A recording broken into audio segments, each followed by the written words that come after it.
അതാണ് എന്റെ രീതി. ഇതാണോ ആ അമ്മാവൻ? അതെ. എന്താണ് അസുഖം പറയൂ.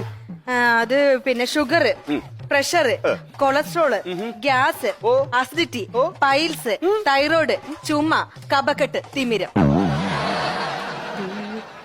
ഇത് മൊത്തത്തിൽ ഒരു 19 കൂട്ടം അസുഖം ഉണ്ടല്ലോ. അപ്പൊ ഇതൊന്നും താൻ നാട്ടുകാർക്ക് കൊടുക്കത്തില്ലയോ? എല്ലാം ഇങ്ങനെ തടുത്തു വാരി സ്വന്തം ശരീരത്തേക്ക് അങ്ങ് ഏറ്റുവാങ്ങി വെച്ചേക്കുവാണല്ലോ.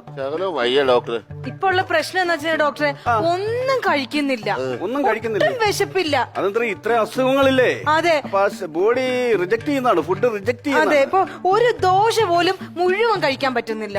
ഒരു ദിവസം മുഴുവനായിട്ട് കഴിക്കണം. നിങ്ങൾ എന്താണ് ഇങ്ങനെ വാശി പിടിക്കുന്നത്? അത് മുറിച്ച് അല്പം മുറിച്ച് ചെറിയ കഷ്ണങ്ങളാക്കി ഇട്ട് കൊടുക്കുക, അദ്ദേഹം കഴിക്കട്ടെ. അല്ലാതെ ഒരു ദിവസം മുഴുവനായിട്ട് അങ്ങനെ തൊള്ളയിലോട്ട് ഇടിച്ചു കയറ്റിയാൽ അവിടെ കാണും ഇരുന്ന് ചത്തുപോയാലോ? രാവന്റെ സമയം കഴിഞ്ഞു. എന്നാലും ഞാൻ പറയുകയാണ്, ചത്തുപോയാലോ?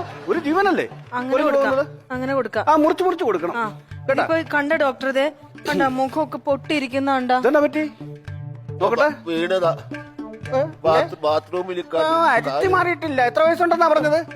80. ഈ പ്രായത്തിലത്തെ ഇതെവിടാണ് വീണത്? വീണച്ച ബാത്റൂമിൽ വീണതാ ഡോക്ടറെ. കണ്ണ് കാണത്തില്ല, അതാ ഏറ്റവും പ്രശ്നം. കണ്ണിന് പ്രശ്നം? തപ്പി തടഞ്ഞൊക്കെ നടക്കണത്. പ്രായത്തിന് അത് കുഴപ്പമില്ല, ഞാൻ നോക്കാം. മാമ, ആ അക്ഷരം കണ്ട ഏറ്റവും മേളിലത്തെ അക്ഷരം, ആ അക്ഷരം ഒന്ന് വായിച്ചേ. അത് പിന്നെ മായാണ്.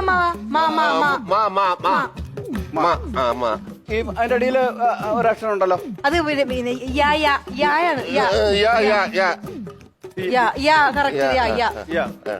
അതിന്റെ ഏറ്റവും അടിയിൽ ഒരു അക്ഷരം ഉണ്ടല്ലോ, ഏറ്റവും അടിയിൽ ഒരു കുഞ്ഞക്ഷരം ഉണ്ടല്ലോ.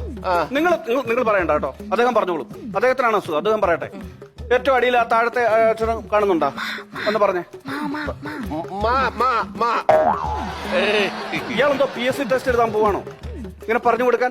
ഡോക്ടർ, അമ്മാവൻ എന്തായാലും കണ്ണിന് പ്രശ്നമില്ലേ? ഉണ്ട്. അപ്പൊ ഡോക്ടർ 10,000-2000 രൂപയുടെ കണ്ണാടിക്ക് എഴുതി കൊടുക്കും. അത് വേണമല്ലോ. അപ്പൊ അത് മേടിക്കാൻ എന്റെ കയ്യിൽ പൈസ വേണ്ടേ? എന്റെ പൈസ ഇല്ല.